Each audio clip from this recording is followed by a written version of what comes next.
to read Dragon Was Terrible. Dragon was terrible. Naturally, dragons have a bit of terrible in them because they are dragons after all.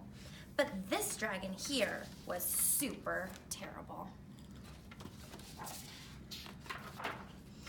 He stomped on flowers, he picked tricks on the guards, and he spit on cupcakes. Who does that? Dragon, that's who.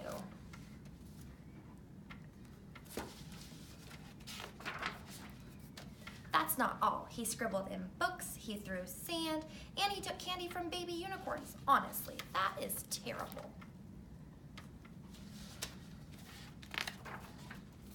The king said that is enough, and he posted this sign.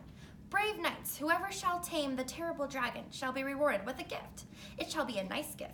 You shall like it. His Royal Majesty, the King.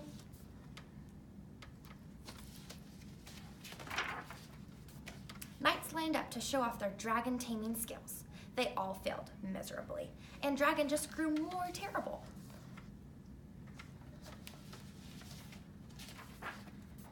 He chased fuzzy yellow ducklings around the moat, he teepeed the castle, and he burned every last royal marshmallow to a blackened crisp.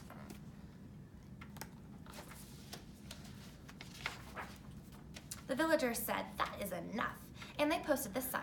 Brave people, whoever shall tame the terrible dragon shall be rewarded with a gift from the king. It shall be nice, we hope. Ye shall like it, perhaps. His Royal Majesty, the King.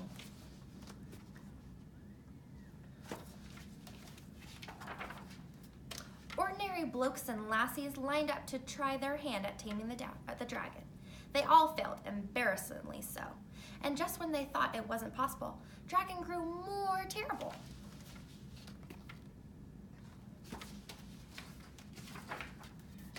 He popped birthday balloons, he drew funny faces on the drawbridge, and he burped in church, loudly. Honestly, that's terribly rude.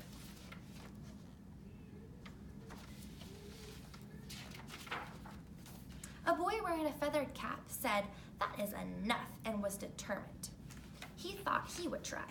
Instead, he sketched a story. The next day, Dragon followed a train of marshmallows to a shady tree where the boy was reading.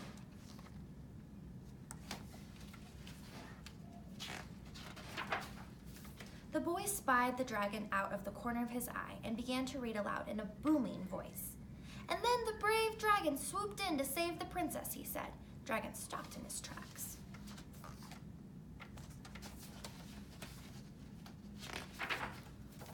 But the terrible knight pulled out his wicked sword. Dragon pretended not to listen. The brave dragon roared, and the fraidy cat knight trembled in his boots. Dragon pretended to walk away.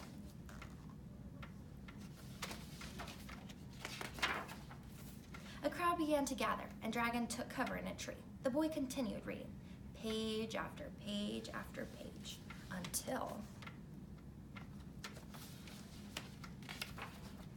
Snap! Crash! Dragon landed on the ground with a terrible thud.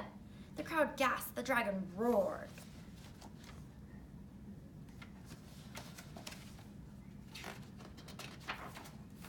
The clever boy didn't flinch. He reached out his hand to the dragon and said, would you like to hear how the story ends? And just when you thought it wasn't possible,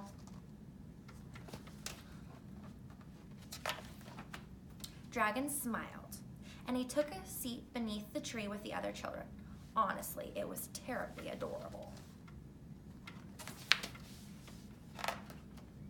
The king cheered, the villagers cheered, the baby unicorn and fuzzy ducklings cheered the loudest of all. At long last, the terrible dragon had been tamed. The end. Hey, wait, what about the reward? Oh yes, that. The gift was a new friend and a very nice dragon, of course.